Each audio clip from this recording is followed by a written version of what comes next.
Trump attempts to fire Fed board member Lisa Cook. Trump signs an EO making flag burning illegal. Welcome to Real Talk English.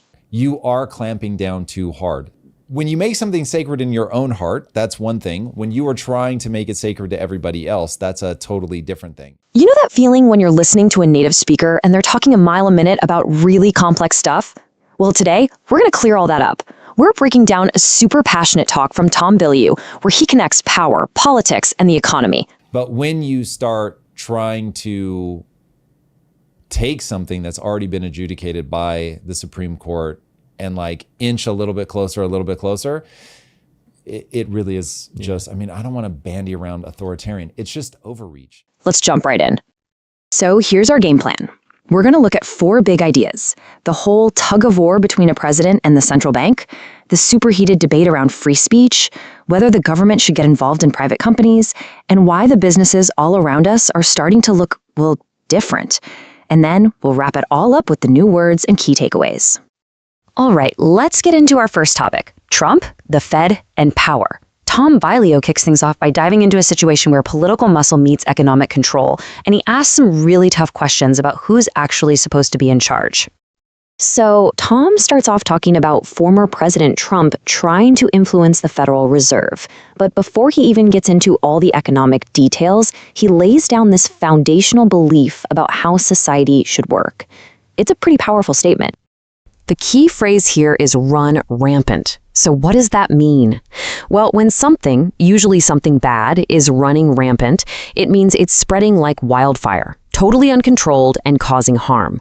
You can think of weeds taking over a garden or rumors flying around a school. Okay, so to explain the danger he's seeing, Tom brings in an expert, a woman named Lynn Alden. He uses her words to introduce this really big, important economic idea. So what on earth is fiscal dominance? I know, it sounds a little intimidating, but the idea is actually pretty simple.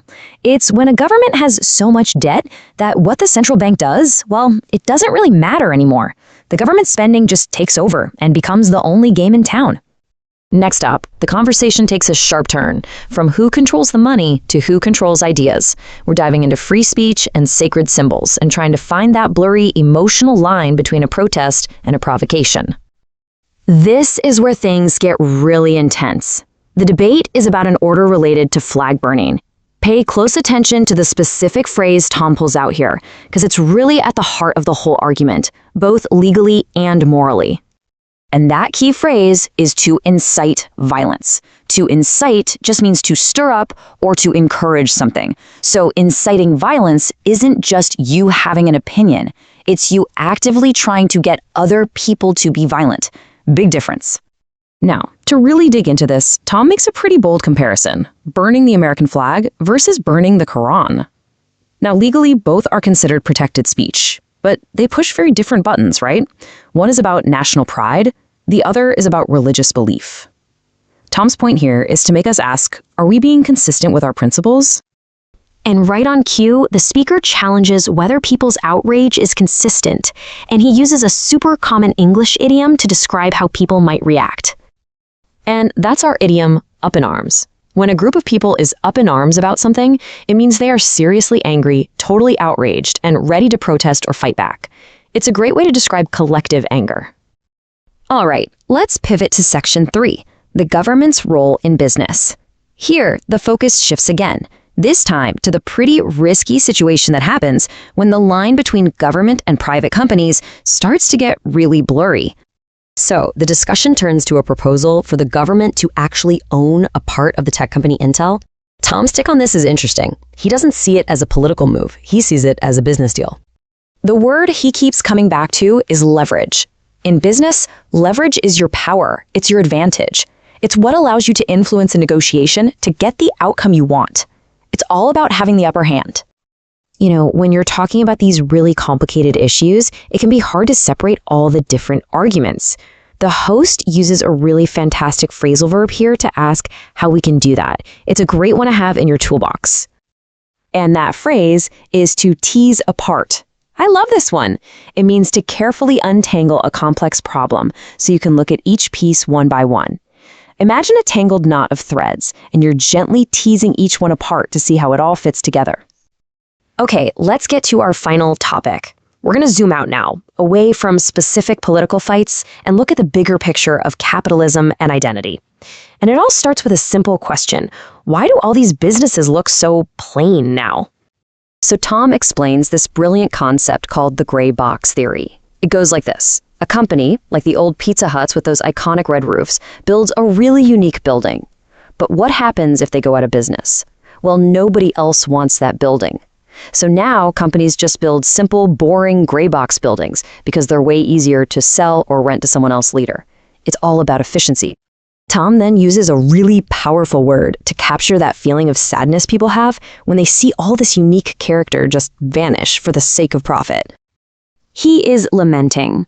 To lament something isn't just to be sad, it's a deep expression of regret and sorrow. It's that feeling you get when you've lost something special that you know you can't get back.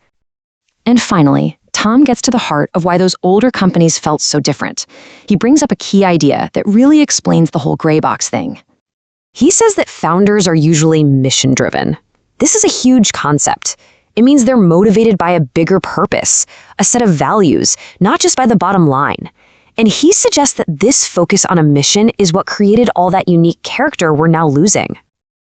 Whew. Okay, that was a lot, but we made it. So that brings us to our final section, today's words and takeaways. Let's do a quick review of everything we've just unpacked together. Okay, let's do a quick fire review of our new terms. We learned about bad things that run rampant, the economic danger of fiscal dominance, and the legal line when speech becomes an attempt to incite violence. We talked about people getting angry and being up in arms, using your advantage or leverage in a deal, and how to tease apart a complex problem. And finally, we covered that feeling of lamenting something you've lost, and what it means to be mission-driven. So, what are the big takeaways from Tom's talk? First, putting political pressure on economic institutions is a pretty dangerous game. Second, those free speech debates are so tough because they're really about a clash of our deepest values. Third, when the government starts acting like a business owner, there are some serious risks involved. And finally, maybe the toughest pill to swallow, our own demand for low prices is what pushes companies to choose efficiency over identity. So now you have the tools, you've got the vocabulary, you've got the context. The real question is, what new things are you going to hear now when you go back and listen to the original video? I bet you'll catch a lot more. If this was helpful, please hit that like button, leave a comment, and subscribe to Real Talk English. Thanks for watching, and I'll see you in the next one.